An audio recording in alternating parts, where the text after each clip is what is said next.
Ang mabuting balita ng Panginoon ayon kay San Lucas. Noong panahong iyon nang malapit na si Jesus sa Jerusalem at matanaw niya ang lungsod, ito'y kanyang tinangisan.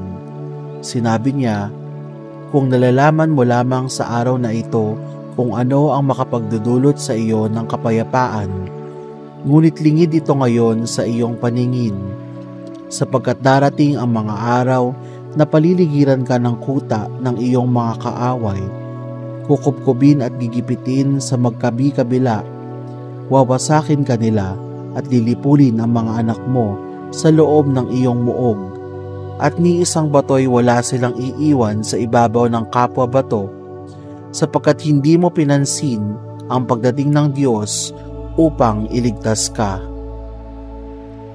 Ang mabuting balita ng Panginoon. Pinupuri ka namin, Panginoong Hesukristo. Wawasakin ka nila at lilipulin ang mga anak mo sa loob ng iyong muog. May mga nagsasabi na kinakailangan nating pagdaanan ang mga unos o kahirapan sa buhay upang makita natin ang kahalagahan ng tagumpay sa dulo.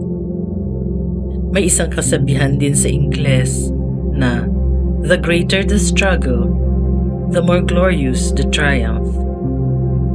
Hindi natin mauunawaan ang kahulugan ng pag-asa kung hindi natin mararanasan ang kabaligtaran nito.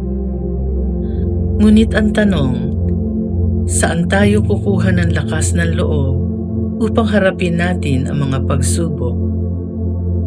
Pinaalalahanan tayo ng Ebanghelyo sa araw na ito na maging gising at mulat sa pagdating ng Panginoon.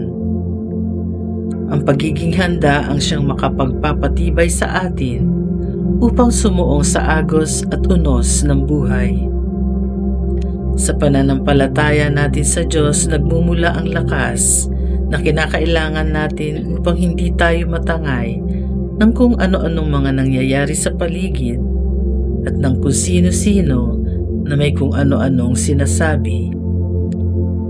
Tulad ng isang paru-paro na kinakailangan dumaan sa pagsubok, nang sa gayon ay mamukadkad ang ating mga sarili upang muling tanggapin si Kristo sa kanyang muling pagdating. Patutuloyin at hahayaan mo ba ang Diyos na baguhin ka?